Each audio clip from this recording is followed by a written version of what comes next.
I took the Halloween night shift because no one else wanted it and because the overtime paid enough to cover a short month. The job was routine on paper. Drive out to remote pump sites, check pressures, log readings, make sure nothing had been tampered with. The sites sat far apart, linked by dirt roads that stretched straight until they dissolved into brush. I worked alone most nights. That was normal. The radio was my company, the engine my background noise. The desert felt different that night.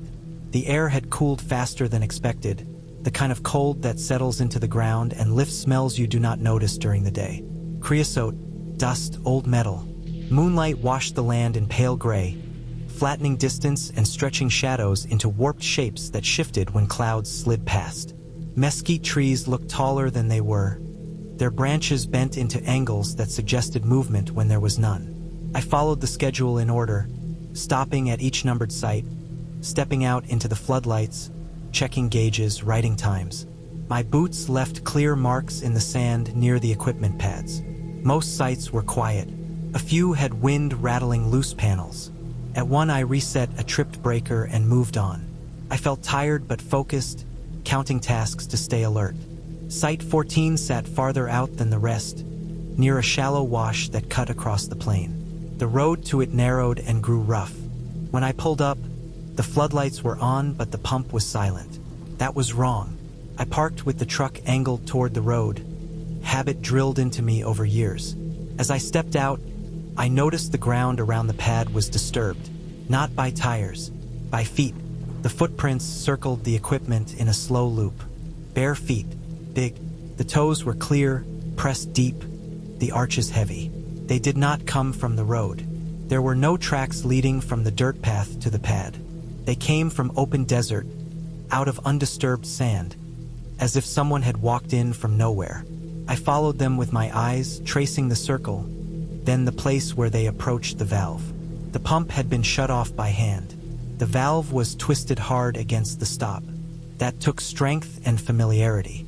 It was not something that happened by accident or by someone guessing. I put my hand on the metal. It was cold. No heat from recent use.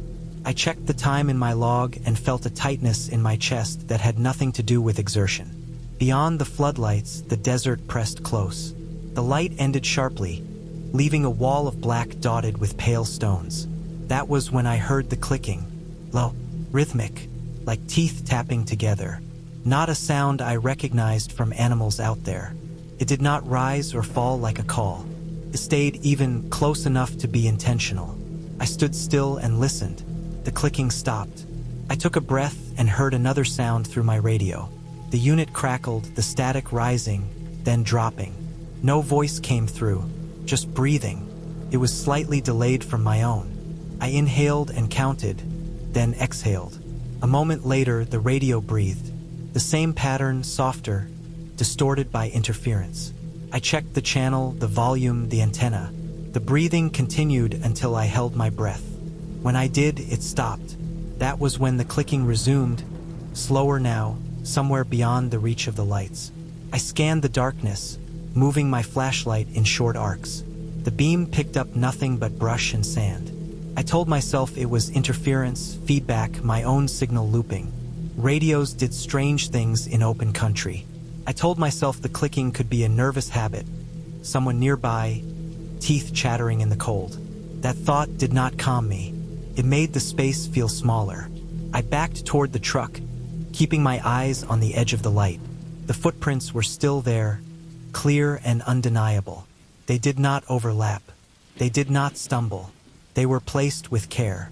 I climbed into the cab and locked the doors. The engine turned over on the first try. Relief washed through me, sharp and brief. As I pulled away, the radio crackled again, then went quiet. I accelerated down the dirt road, dust trailing behind. That was when something ran alongside the truck. I saw it only in fragments, a shape moving fast at window level, keeping pace for a few seconds before falling back. I never saw it fully, just the height and the speed. Too tall for an animal I knew, too smooth for someone stumbling in the dark. The truck bounced over ruts and the shape disappeared. I did not slow down until the road widened and the next set of lights appeared in the distance. I finished the shift with the radio off and the windows up. Every shadow felt closer after that. The report I filed was factual. Pump shut off by hand. Footprints present. Radio interference. Management reviewed it and said it was vandals. People cut fences, they said. People did strange things on Halloween. They told me to log it and move on. They did not explain the footprints ending abruptly in the sand. Toes pointed away from the site. No return path. They did not explain how someone barefoot could run at that speed over rough ground. I went back during the day with a supervisor. In sunlight, the desert looked harmless. The footprints were gone, smoothed by wind. The valve showed tool marks that suggested someone had used leverage, not just strength. A piece of wire lay half buried near the pad, bent into a crude hook. The supervisor shrugged and noted it as vandalism. The radio worked fine. Weeks later, I learned more without being told. A contractor mentioned trouble at other sites. Equipment tampered with. Valves twisted. No theft, just disruption. Security cameras caught nothing useful. A rumor spread about a man living out there, moving camp, avoiding roads. Someone who had worked rigs before, knew the systems, stayed barefoot to avoid leaving clear tracks on packed dirt. The clicking could have been a habit, teeth tapping when focused. The breathing on the radio could have been feedback from a second unit keyed nearby, delayed by terrain. The piece that settled it for me came months later when a different crew found a shelter in a wash not far from Site 14. Tarps weighted with rocks, food cans buried, a pair of boots rotted from disuse. The ground inside was worn smooth by bare feet. No one was there when they found it. No one ever was. I took a different shift after that. Daylight, closer sights. I still work the field, still trust routines, but I do not take nights lightly. Out there, people can live unseen for a long time. They can watch schedules, learn habits, wait for moments when no one expects them. What I heard and saw that night fit into a shape that made sense once I had distance. It was not a thing from stories. It was a person who knew the land better than I did and used that knowledge to stay just beyond the light. I went out that night because my friends were doing a small Halloween gathering at an old industrial park on the outskirts of town. The main building had been abandoned for years, a low, long warehouse with broken windows and rusted metal siding. We parked in the lot and walked along cracked pavement, leaves scattered across the ground, crunching under boots. The sky was overcast, low clouds reflecting the yellow glow of distant streetlights, the kind of sky that made shadows feel deeper. I carried a small flashlight and my camera, wanting to capture the feel of the place without anyone in my shots. The others had wandered inside already, laughing and posing with costumes. I decided to take a shortcut around the back, along a narrow service road that cut between the warehouse and an empty storage lot. The air smelled of damp metal and oil, and the wind was cold enough to bite through my jacket. The alley between the buildings narrowed as I walked. Weeds grew through cracks in the asphalt, brushing my ankles. The walls on either side were scarred with graffiti and flaking paint. I could hear water dripping somewhere to my left, hitting rusted pipes with a hollow sound. I paused and shone my light around. Shadows clung to the corners, sharp and dark. The farther I went, the quieter it became. Not empty quiet, but the kind that presses on your ears until every small sound feels amplified. I noticed the footprints first. Someone had been here recently, small boots pressed into soft dirt along the edge of the asphalt. The prints led away from the main road and deeper along the side of the building. I felt my chest tighten. I had no real reason to follow them, but curiosity nudged me forward. The footprints were fresh, wet. I could see the mud clinging in places, slightly shiny under the flashlight beam. The road ended at a loading dock. Rusted metal doors were closed, but one had a gap at the bottom. I crouched and looked inside. The interior was dark, but my light caught something on the floor. A scattering of debris, old pallets, and what looked like smears of oil or grease. It glinted in the beam. I stepped closer, careful not to make noise. The smell grew stronger, metallic, acrid, with the faint tang of something decaying. That's when I heard it. A scraping sound, slow and wet, from somewhere deeper in the building. Not from the dock itself, but from further inside, maybe around a corner. It stopped, then started again, methodical.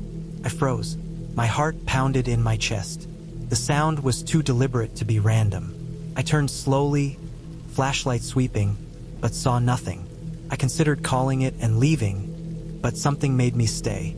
I followed the sound, moving along a narrow catwalk above a shallow pit filled with broken machinery. The floor vibrated slightly under my weight. Every step made a tiny squeak. The scraping came again, closer, but I still could not see anything. The angle of my light revealed shadows that shifted with my movement. I reached a doorway that led into what had once been an office space. Dust coated every surface, and papers lay scattered on the floor. I stopped near a desk and swept the flashlight around. On the floor, faint drag marks led to a corner where a stack of crates had been pushed against the wall. The marks were wet and irregular, as if something heavy had been moved in a hurry. I leaned closer to examine them. That's when I felt the floor beneath my boots tremble slightly. Not a structural tremor, just a vibration, almost imperceptible. The scraping started again, now from behind the crates.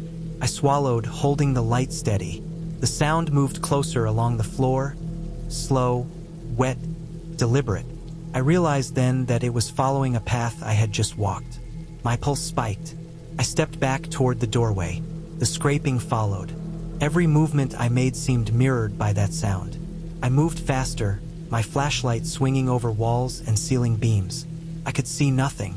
The crates remained where they were. Yet the floor vibrated again, and the sound continued behind me, stopping briefly whenever I paused. I ran for the exit. The back door of the office led to a fire escape and a small lot behind the building. As I ran, I tripped over debris, scraping my knee against concrete. The sound stopped the moment I cleared the doorway. I caught my breath, leaning against the wall, heart hammering. The wind outside felt clean in comparison to the staleness of the building. I looked at my camera. On the small display, the footage I had captured showed more than I realized at the time. Shadows shifted oddly along the walls. Something passed close enough to smear a mark across the lens, thin and wet, then vanished. I shivered, realizing I had been followed by someone inside, not running, not shouting, just moving silently, deliberately, keeping pace in the shadows. I returned to the others in the main lot. They were still laughing, showing each other their photos. No one had noticed I had been gone. I didn't tell them what happened. The smear of something wet on my jacket, along the side near my ribs, was proof enough for me. My sleeve had caught it while I ran, thin streaks along the fabric, irregular, with a texture that did not match anything in the lot. The police were called when we later decided to report the incident. They checked the building and surrounding lots, but found no one. No signs of forced entry beyond the gaps we had used. No tracks that matched the marks in the office or near the crates. They advised not returning. The building itself was neglected, structurally unsound, and it was clear from past complaints that people had been living there in hidden corners without being detected. I have thought about it often since then. The person or people moving inside that building knew the space in a way I could not.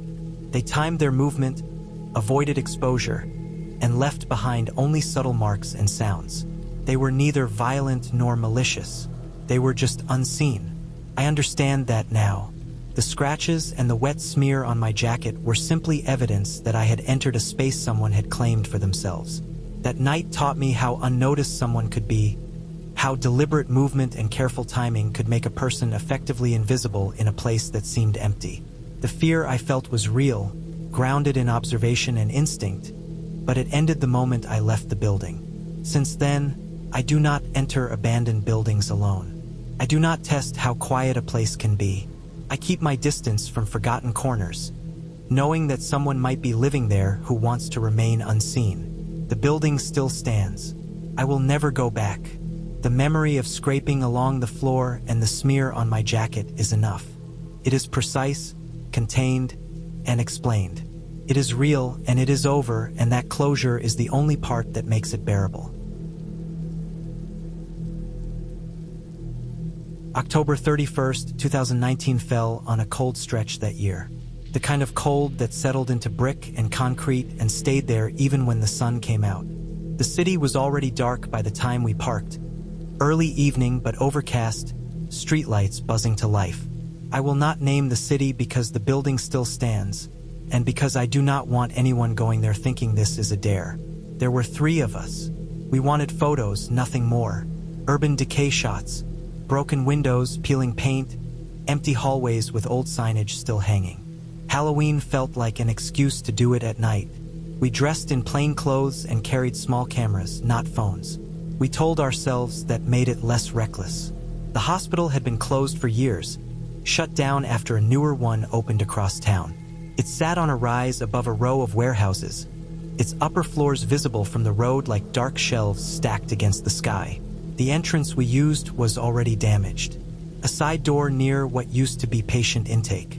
The glass was gone, replaced by plywood that had been pulled loose at the bottom. Inside, the smell hit first. Old water, mold, dust, and something sour that had no clear source. The air felt heavier than outside, thick with stillness. Our lights picked up floating particles that moved only when we did. We stayed on the upper floors like we planned. That was a rule we agreed on without saying much. Basements are different. Sound behaves wrong there. We climbed stairs slowly, each step echoing and then falling flat. The walls were painted a dull green that flaked when brushed. Signs still hung over doorways, their arrows pointing to departments that no longer existed. On the 3rd floor, we found rooms that still looked like rooms. Beds pushed against walls, curtains stiff with age. We took photos and moved on. The building creaked as it cooled, small pops that made us pause and listen. It never felt empty in the way abandoned houses do. Hospitals carry too much history. Even without anything strange happening, the place pressed on you. The stairwell to the basement was off a side corridor. We did not plan to go down there. We knew it was chained. The chain looped through the door handles, thick and rusted, but when one of us tested it, the slack showed. Someone had opened it before. The door moved an inch, maybe 2, enough to let air through. That was when we heard the sound. Came from below, from the dark space past the door. A dragging noise, slow and uneven, wet, not loud but steady. Paused, then continued. Something heavy moving across a surface that resisted it. We stood still and listened. The sound echoed up the stairwell in a way that flattened it, made it hard to judge distance. We assumed homeless people. The city had them everywhere, and abandoned buildings drew them in. That explanation felt reasonable, almost comforting. We did not open the door further. We backed away and returned to the hall, telling ourselves we would avoid that side of the floor. The problem was that sound travels.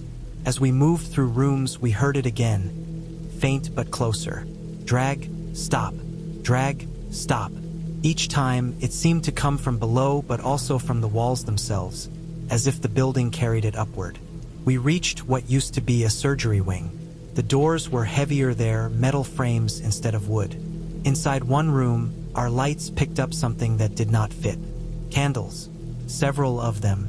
Short, thick ones, burned down at different heights. Melted wax pooled on a stainless steel tray. The wax was clean, pale, not dusty.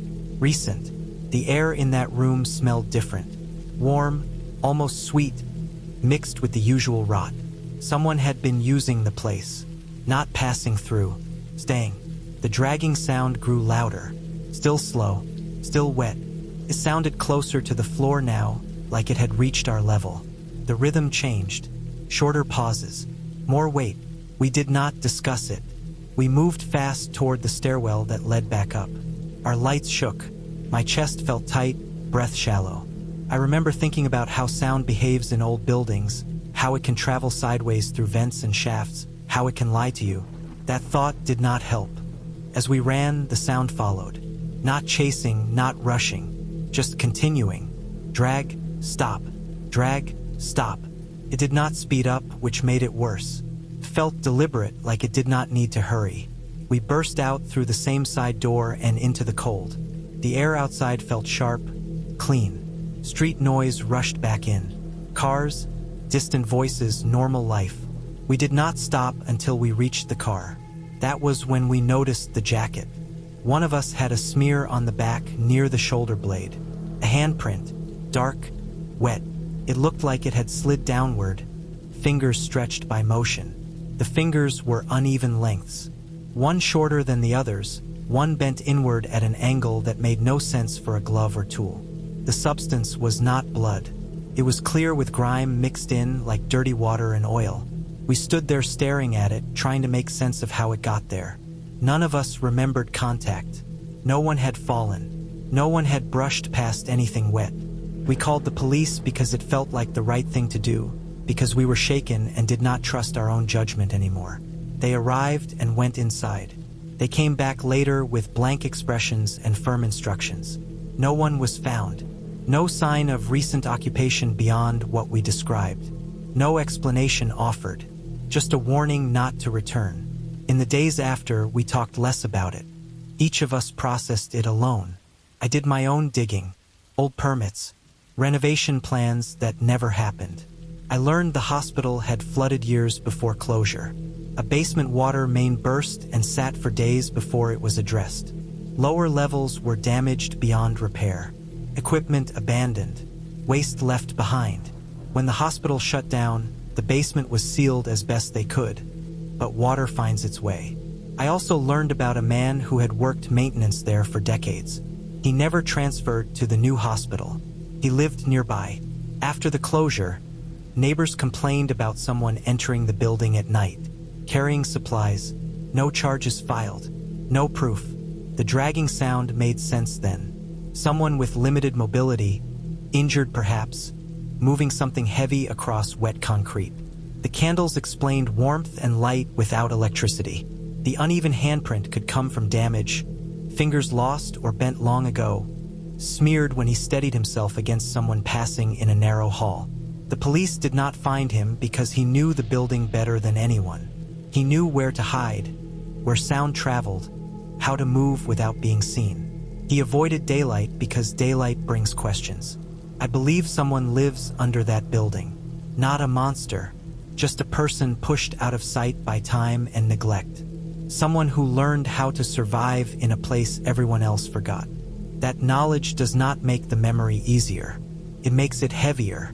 It means we crossed into a space that belonged to someone else, someone who did not want to be seen, and we left with proof of how close we came without ever truly seeing him. I only went because my girlfriend wanted pictures. She liked fall events, liked the look of hay bales and string lights and anything that could be framed and posted.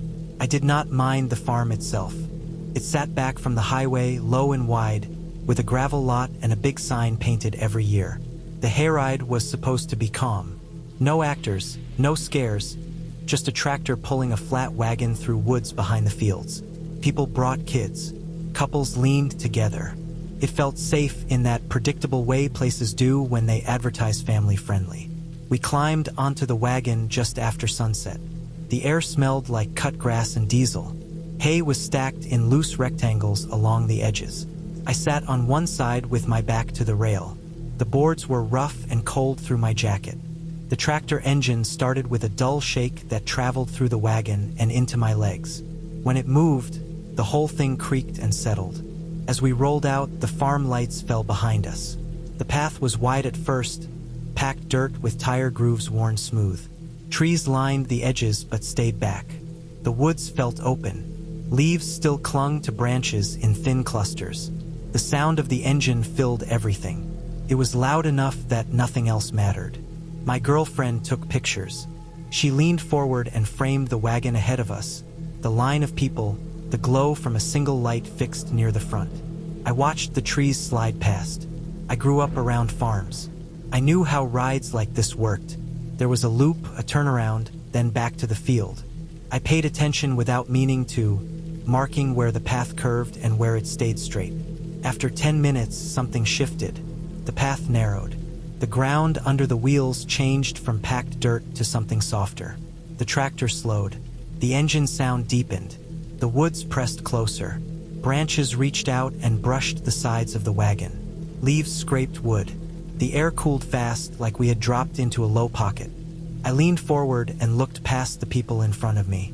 The trail ahead bent in a way that did not match the farm map posted near the ticket booth. I remembered that sign because I had read it while waiting. This turn went the wrong direction. The woods grew quieter. Not silent, but stripped. The engine still worked, but it felt muffled, like sound had nowhere to go. Even the leaves stopped moving. The smell changed too. Less grass, more damp soil and rot. We passed a stand of trees that made my stomach tighten. Several trunks were stripped of bark in wide bands, all at about shoulder height. The wood beneath was pale and raw. The edges of the stripped areas were rough, torn, not cut. I had seen trees like that before in places where animals rubbed or pushed through, but these marks were higher than deer. Too uneven for equipment. I shifted on the hay and felt it compress under me. Hay holds shape until it does not. When weight presses down, it collapses in a way that sends a vibration through the whole pile. I felt that vibration again, sharp and sudden, not from the tractor. Something ran alongside the wagon on my side. I did not see it at first. I felt it. The hay next to my thigh compressed hard, like someone had stepped onto the edge. The wagon dipped a fraction. The boards creaked. Whatever it was stayed there for less than a second. Then the weight lifted and the hay sprang back. No one reacted. People kept facing forward. My girlfriend kept her phone raised. The engine sound covered everything. I turned my head and looked down the side. I caught a blur moving between trunks, low and fast, matching the wagon's speed. It jumped away from us and disappeared into brush without breaking stride. I stayed still. My heart beat loud enough that I worried someone might notice. I pressed my boot into the hay to test it. The spot where the weight had landed felt crushed, warm. Hay does not warm like that unless something living presses into it. The rest of the ride passed slow. The path stayed narrow longer than it should have. The woods stayed tight. We crossed a shallow dip where water had carved the ground. The wagon tilted, then leveled. I watched the driver's back. He sat stiff on the tractor seat. His shoulders were high. He did not turn his head once. When we finally broke back into open space, the farm lights appeared ahead like something distant and unreal. The engine noise grew louder again, echoing off open ground. The wagon rolled to a stop near where we had started. People climbed down. Laughter returned. The spell broke fast. I watched the driver as he dismounted. He kept his eyes down. His hands moved quick, unhooking the wagon. He did not look at us. He did not scan the wagon. He acted like someone finishing a task they wanted done without delay. After we stepped away, I walked along the side of the wagon. The boards were old but solid. Near the middle, on my side, I saw fresh scratches cut into the wood. They were deep, angled, uneven, for lines ran close together, then another set lower down. The edges were sharp. Wood fibers stuck out pale against the darker board. They were not there when we climbed on. I would have noticed. I did not say anything then. I did not want to sound dramatic. The night continued. We walked the corn maze. We bought cider. The images from the ride kept replaying anyway. The stripped trees, the weight, the blur. Later, after we left, I looked up the farm. It had been there for decades. Family owned. I read local posts about the hayride. A few mentioned wrong turns. One mentioned animals seen near the backwoods. Nothing official. Over the winter, I thought about it less. Life filled the space. The next fall, when October came back around, I checked the farm site out of habit. The hayride was gone. The page listed pumpkins, maize, and a small market. No explanation. Just gone. I dug deeper then. County records showed a report from the year before, filed late October. Feral hog sightings, damage to fencing, scratches on equipment, a note about liability concerns. The woods behind the farm backed up to unmanaged land where hogs had moved in over time. Big ones, aggressive ones. They ran fast. They could jump short distances when startled or chasing movement. They rubbed against trees, stripping bark at the height of their shoulders. The pieces settled into place. The wrong turn led us too close to where they fed and moved. The engine drew attention. One ran alongside out of instinct or agitation. It leapt against the wagon, tested it, then dropped away when the noise and height did not make sense. The scratches matched tusks scraping wood as it pushed off. The driver knew. He had taken that route enough times to know the risk. He had taken a wrong turn that night, maybe distracted, maybe tired. He corrected it as fast as he could without panicking a wagon full of people. He avoided our eyes because he did not want questions he could not answer without admitting fault. The farm shut the attraction down because it was easier than fencing miles of woods or relocating animals that did not belong to anyone anymore. It was a quiet decision. No announcement, just removal. I still think about the weight on the hay. How brief it was. How close. I understand it now. That does not soften the memory. It grounds it. The fear came from something real, something strong and fast that brushed against us without caring who we were. Knowing that makes it worse in a way. It means it could happen again, anywhere paths cross places they should not. I had spent weeks working on the costume because I wanted it to look real on camera. Not flashy, not funny, real in a way that made people stop and stare before they laughed. It was full-body latex with a smooth finish that swallowed light. The face was sealed, no eye holes anyone could see unless they were close. The idea was to test how it moved during a Halloween bar crawl, how it caught streetlight, how it looked when recorded on a phone at night. I planned to wear it for maybe 10 minutes at a time, step outside, record clips, then change back. I told myself it was harmless. I started just after dark. Late October air had that wet bite to it, cold enough to make every breath visible. The bars downtown were already filling up, people in cheap masks and plastic capes spilling onto the sidewalks. I parked a few blocks away so I could walk through quieter streets first. The suit clung to my skin, trapped heat fast. Sweat gathered at my lower back and behind my knees. Every step made a soft pull sound, latex against latex. I filmed myself on a side street, using my phone propped on a trash can. The footage looked good. The suit moved like something alive, not stiff. When I watched it back, I felt that small thrill of success. That was when I decided to try an alley. I wanted to see how it looked in a tighter space with shadows and brick walls close in. I told myself I would walk through once, film from behind, then leave. The alley cut between two old buildings used for storage and offices. The pavement was uneven, patched with dark stains. Dumpsters lined one side. The smell hit me right away, old food and oil and damp cardboard.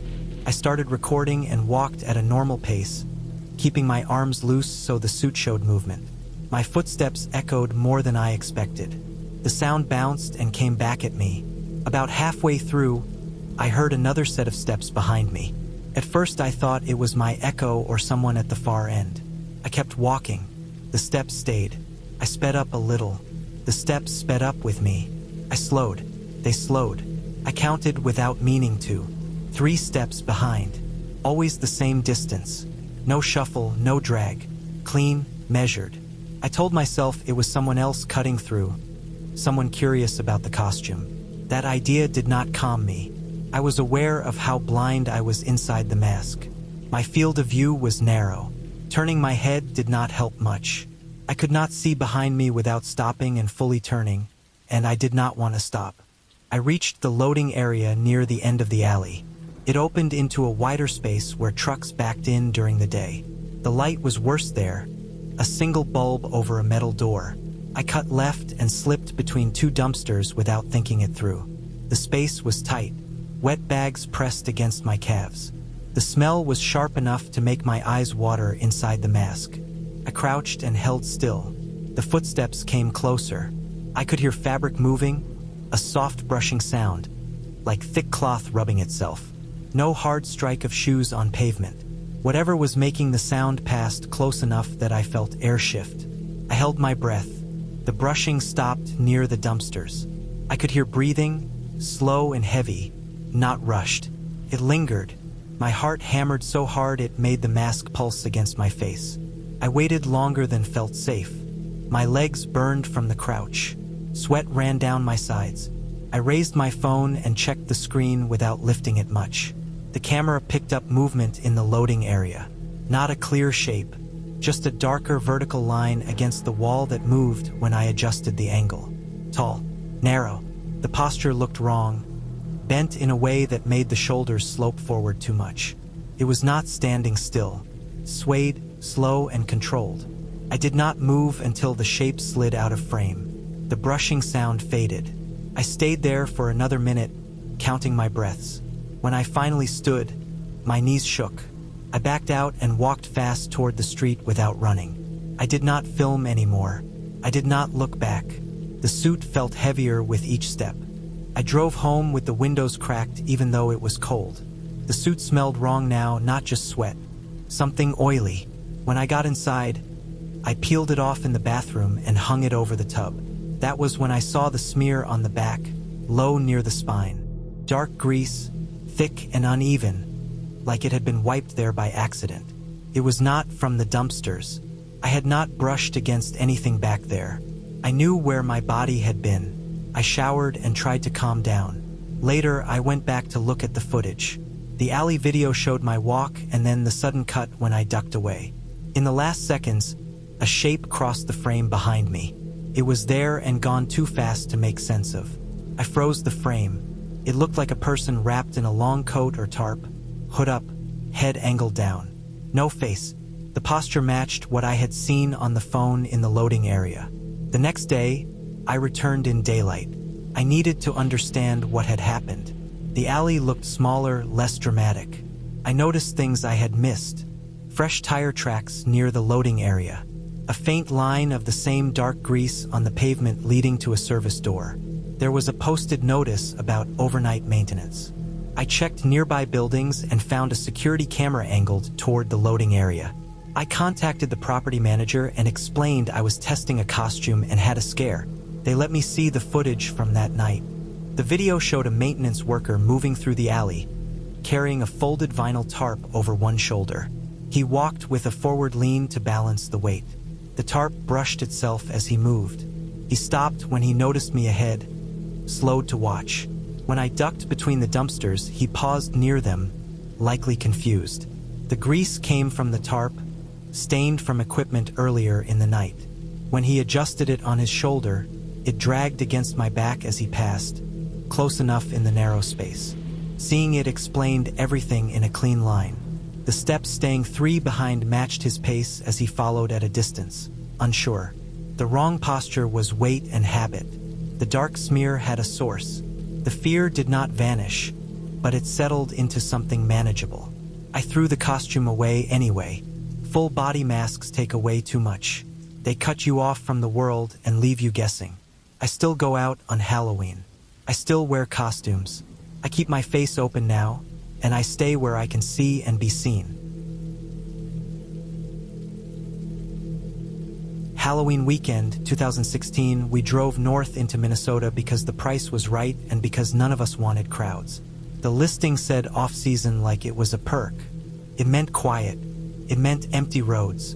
It meant no one close enough to complain if we stayed up late.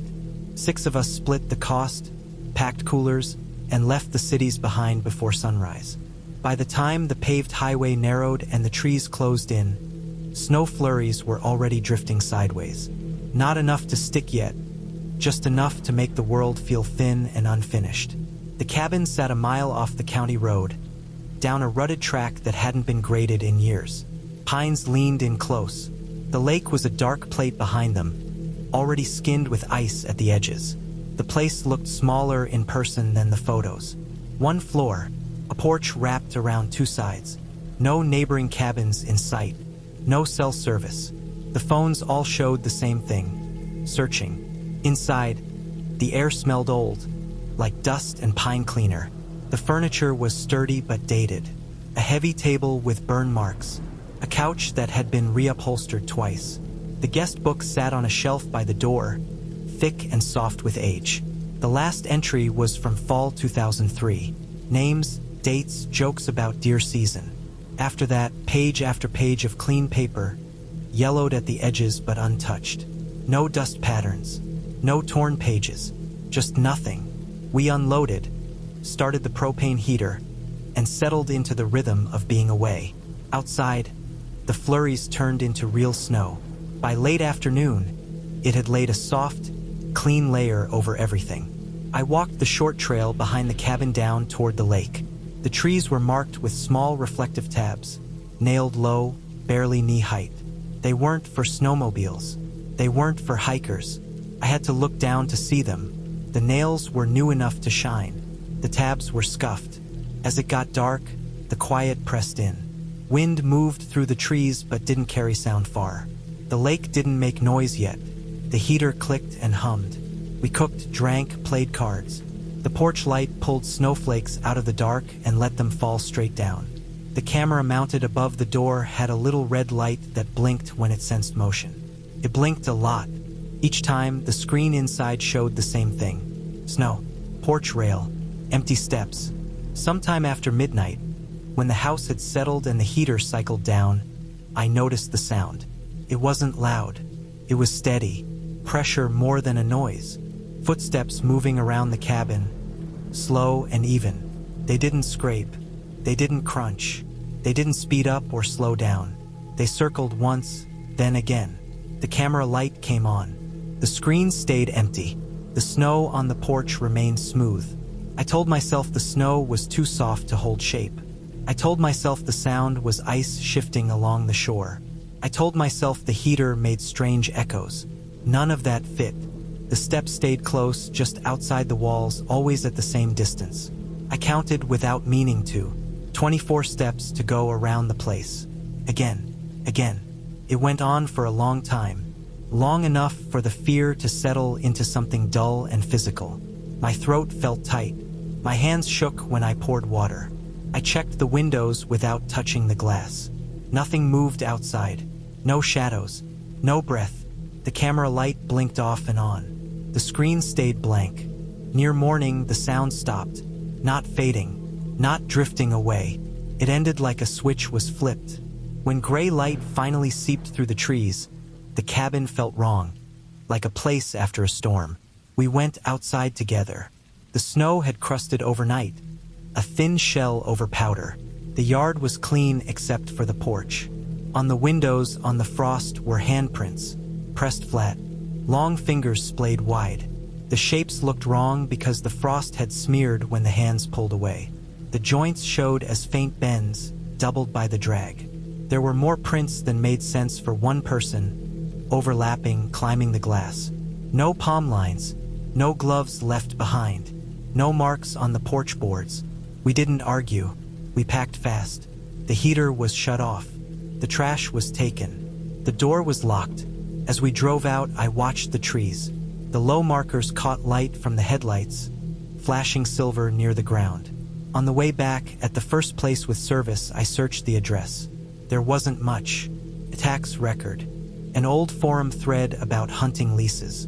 One comment mentioned a cabin by the lake that locals avoided. The phrasing stuck.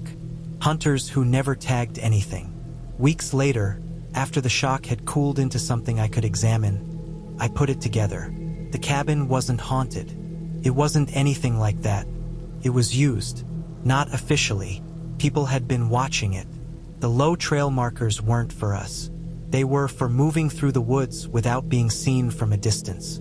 The camera triggered because someone was close enough for their body heat to set it off but knew where to stand so the lens caught nothing. The footsteps didn't crunch because the snow had been falling when they started, covering sound, and because boots wrapped in cloth deadened noise. The even pace wasn't casual. It was measured. The handprints made sense once I looked at photos again. Bare hands pressed to cold glass leave heat patterns that melt frost unevenly. Pulling away smears the edges and stretches the shapes. Long fingers look longer when the frost breaks along the joints. Multiple prints come from multiple people checking windows in turn. No marks on the porch meant they stayed on the rail or the edges where boards were already wet and dark. The cabin had been cheap because it was known. Known enough that people didn't want to stumble into someone else's routine. Hunters who never tagged anything meant poachers. It meant people waiting out seasons, watching roads, counting trucks, using a place as cover. A guest book that ended when ownership changed or when use shifted from friendly to quiet. Blank pages because no one wanted a record. We weren't the target. We were the interruption. The circling wasn't a threat. It was assessment, counting windows, listening, waiting for lights to go out. When morning came and it was clear we were leaving, there was no reason to push further. I don't think anyone meant to hurt us that night. I think we were a problem to be managed. That thought still sits heavy. We drove north for a weekend away and walked into someone else's work. The snow hid what it needed to hide. The woods kept their shape. The cabin stayed empty again as soon as we left. October 30th, 2018 is easy to place because I was counting days then. Rent was due in 3.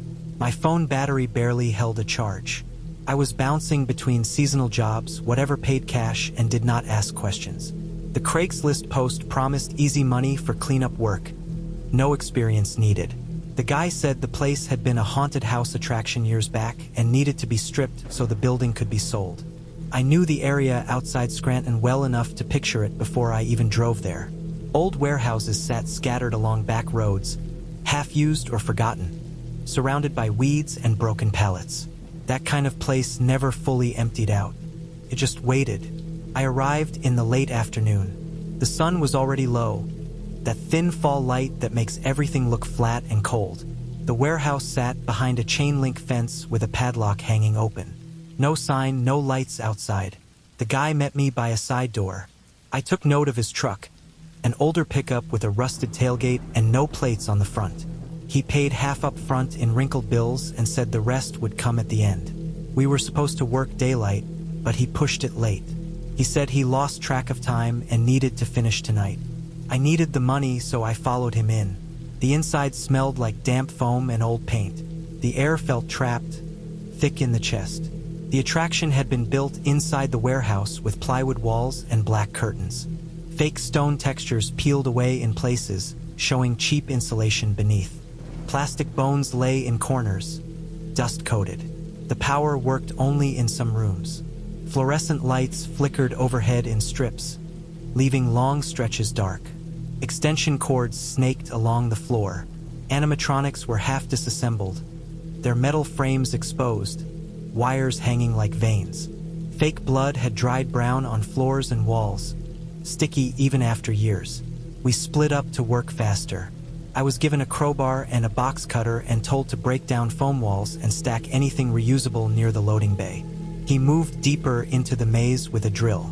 The place was quiet except for distant metal clatter and the hum of the few lights still running. Every step kicked up dust that hung in the beams. My boots left clear prints on the concrete. After a while, I noticed other prints. They crossed mine in places fresher, sharper. The dust elsewhere was thick and undisturbed, but these tracks cut clean lines. They did not match my boot size.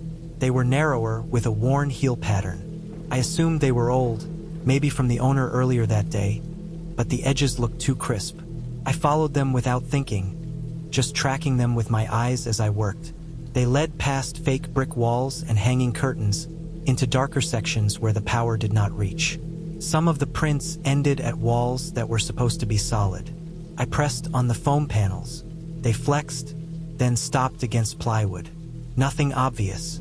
I told myself the prints were from when the attraction was active and the dust settled uneven. That explanation felt thin, but I kept working. The deeper sections were colder. The warehouse ceiling rose high above, lost in shadow.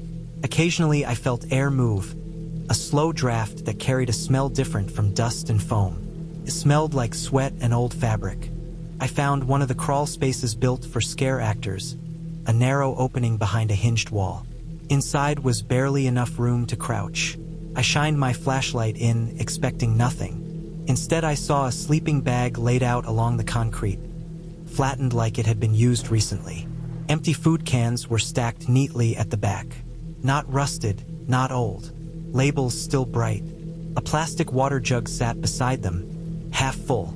On top of the sleeping bag was a Halloween mask. It was not part of the attraction inventory. I knew because it was cheap and plain, the kind sold at gas stations. The eye holes were stretched wide, the edges torn slightly, as if someone had worn it too long or pulled it off too hard. I stood there longer than I should have. The flashlight beam shook. The crawl space smelled strongly of a human body that had been there hours ago, not years. Sweat, breath, something sour. I backed out and closed the panel. My heart felt too loud in my ears. I told myself someone homeless had broken in at some point. That happened. Old buildings attracted that. But the cans were too recent. The water was not stale. The sleeping bag was laid out straight, not tossed. I went looking for the owner to show him. I followed the sound of drilling, but it stopped before I reached him. I found his phone number in my call log and tried it. No answer. I tried again. Still nothing. The warehouse felt different without the noise. Too quiet. I realized then that I had not heard his truck leave, but I also had not seen him since we split up. Near midnight, something moved above the ceiling panels. It was slow and deliberate, the weight spread out across multiple supports. The sound was not a scurry or a scramble. It was a controlled shift, like someone crawling carefully to avoid making noise. The panels bowed slightly, then settled. Dust fell in thin lines. I stood still, counting my breath. The movement continued, crossing from one section to another, stopping when I moved, starting again when I froze. Tracked me without rushing. I shut off my flashlight. Darkness pressed in immediately. The warehouse lights flickered and went out in my section, leaving only a distant glow far down the maze. I could feel my pulse in my throat. I did not run. Running would have given away too much. I walked toward the exit the way I came, steady, keeping my steps even. The sound above followed, staying just ahead of me, then behind. At one point it stopped directly overhead. The ceiling panel creaked under the weight. I imagined a face pressed down, watching through cracks, memorizing my path. I reached the loading bay and found it empty. The stack of tools we brought was still there. His truck was gone. My phone showed no missed calls. I left my crowbar on the floor. I did not want to carry anything that would slow my hands. I pushed the side door open and stepped into the cold night air. The sky was clear, stars sharp. The quiet outside felt unreal after the enclosed dark. I did not look back at the building. I walked until the fence was behind me, then kept going until my legs shook. The Craigslist post was gone the next morning. I checked again and again, searching the same wording, the same pay rate. Nothing. The number stopped working. The half pay I got barely covered food for the week. I never got the rest. I thought about calling the police, but what would I say? That someone might have been living in an old haunted house attraction. That I heard something on the ceiling. That the owner vanished. It sounded weak even to me. Weeks later, I drove past the area during the day. The fence was locked. New signs warned against trespassing. The building looked unchanged from the outside. I parked and watched from the road for a while. Nothing moved. No cars came or went. It looked abandoned like it always had. I still think about the crawl space, about how someone had been inside that attraction long after it closed. They would have seen rehearsals when it was active, watched actors learn their routes, learned where to hide and when to move. They would have known the ceiling panels, the blind spots, the power switches that only worked in some rooms. They would have known how to stay unseen while people screamed for fun inches away. By the time I walked in there needing rent money, the place was not empty. It had not been for a long time. I was old enough that night to be trusted and young enough to still feel the weight of it. Halloween had always been handled carefully in our family. My parents walked us when we were small, then watched from the porch when we were older. That year I volunteered to walk the neighborhood with my little sister. She was small for her age and excited in a quiet way, checking her costume straps twice, making sure her bag did not drag. Our parents trusted me because I knew the streets and because I paid attention. I took that seriously. The air was cold and dry. Leaves scraped along the curb and gathered around storm drains. The sky was clear, the moon thin. Porch lights made yellow pools on the sidewalk. Most houses were normal. Plastic pumpkins glowed. Cardboard gravestones leaned in lawns. Candy bowls sat out with handwritten notes taped to them. I kept count of the streets as we moved, keeping us on the well-lit loops, crossing only at corners. I noticed things the way you do when you are responsible for someone smaller than you. Loose dogs, dark driveways, cars idling too long. The house sat midway down a block we had walked many times. It was a small place, single-story, narrow, with siding that had once been pale but now looked gray even in the light. No decorations, no porch light. The windows were dark. That alone would not have mattered if the door had been shut. It was not. It stood open a few inches, just enough to see a slice of black inside. The porch steps were clean, swept recently, which struck me as odd later. At the time, it barely registered. My sister moved toward it because children follow patterns. She had learned that bowls appeared near doors. She said the bowl was inside, not loudly, just matter of fact. I stepped forward with her, then stopped. The smell reached me before my foot touched the threshold. Came out in a thin stream, not strong but clear. Damp basement and metal like cold pipes and old tools. It did not smell like a lived-in house. No food, no fabric softener, no dust warmed by heat. Just wet and sharp. The porch boards were solid. The floor inside creaked deeper than it should have for a small house. It was not the usual light would sound. It felt like pressure moving through a larger space than the outside suggested. I did not step in. I reached for my sister's hood and pulled her back without thinking. Her bag swung and tapped my leg. The door moved wider on its own. Not fast. It eased open, the hinge making no sound. The darkness inside did not shift the way it does when light enters a room. It stayed thick. Something inside shifted its weight. I felt it more than heard it at first.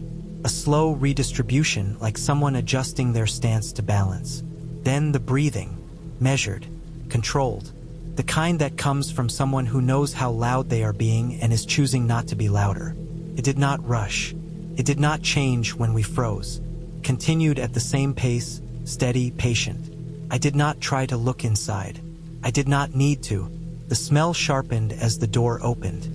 I pulled my sister back another step, then another, keeping my body between her and the doorway. The breathing did not follow us. It stayed where it was, behind the doorframe, just inside the line of darkness. That made it worse. It meant whoever was there did not need to chase. They expected us to come to them. We ran. I did not shout.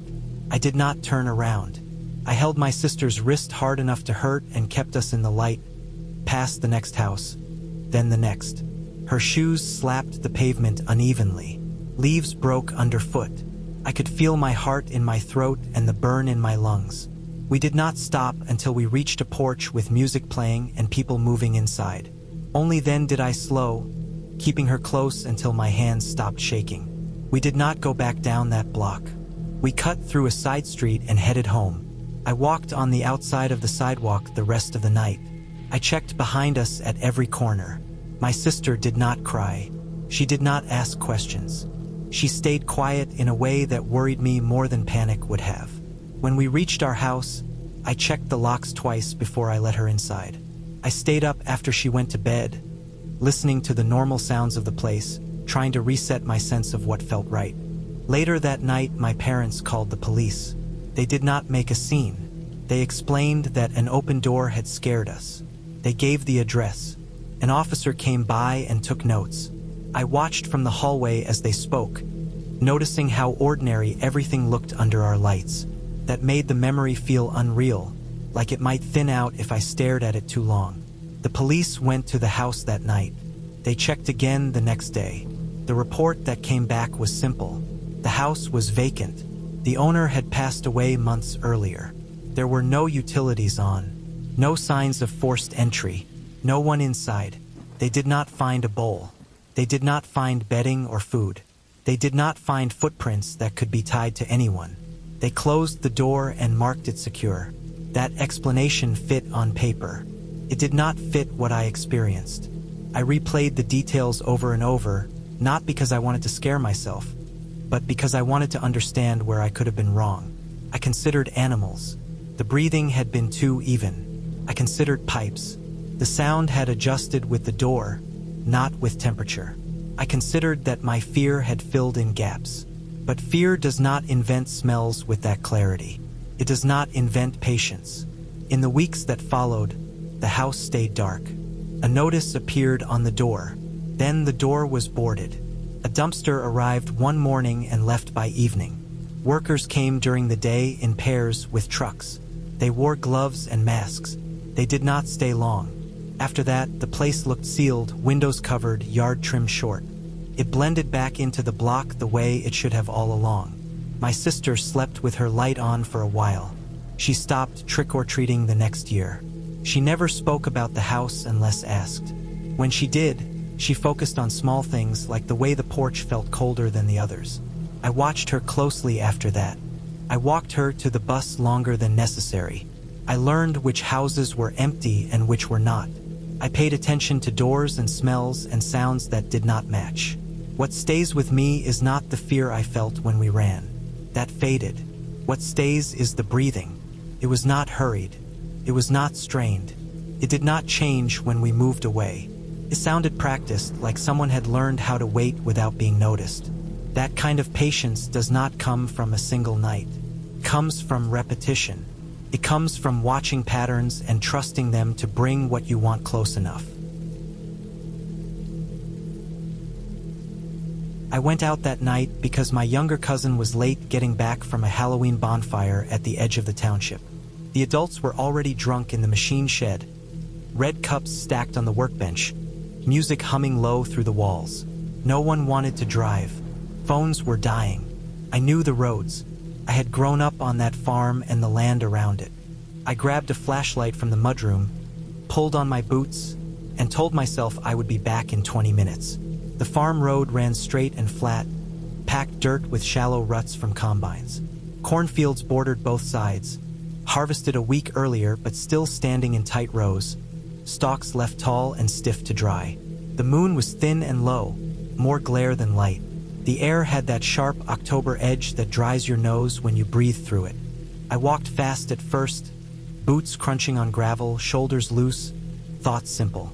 I expected to see my cousin's phone light ahead, or hear laughter drifting back. The shortcut cut straight through the corn. We used it all the time during harvest to save steps. I hesitated only a moment before turning in, sweeping the beam across the first rows.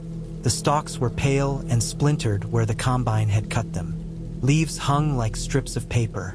I stepped in and let the rows close behind me. The smell hit halfway in. Not the dry dust smell I knew, but wet dirt and rot, thick and sour. It filled my nose and sat there. My boots brushed against things that were not stalks. At first I thought it was loose leaves. Then I felt resistance, a tug at my laces. I stopped and pointed the light down. Bundles of corn husks were tied together at knee height, looped tight around stalks, knotted in ways the wind does not make. Some were darkened by moisture. Some had bits of animal fur caught in them, gray and coarse, snagged like it had been dragged through. I felt my shoulders tighten. I told myself it was kids messing around, or someone marking rows. Hunters sometimes did odd things.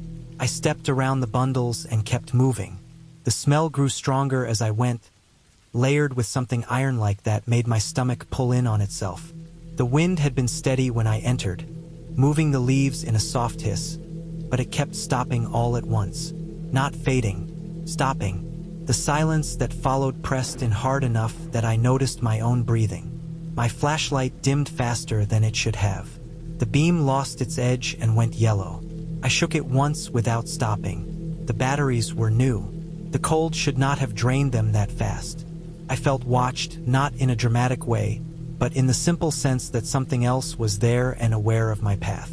I heard movement that stayed parallel to me, never crossing rows, always pacing. Each step I took had a matching sound to my right, then to my left, always the same distance away. Too heavy for a raccoon, too careful for a deer. The stalks did not crash or snap. They shifted and whispered. I slowed and then stopped. The movement stopped. The wind cut out again as if blocked by a wall. I stood still long enough for my calves to start to ache. The smell was worse there. The ground under my boots was damp, darker than the rest, packed flat. I swept the light across the rows and saw more husk bundles. spaced evenly, all tied at the same height. Some were fresh, green edges still soft. Others were old and brittle. This was not a prank done once. This was repeated work. I kept going because stopping felt worse.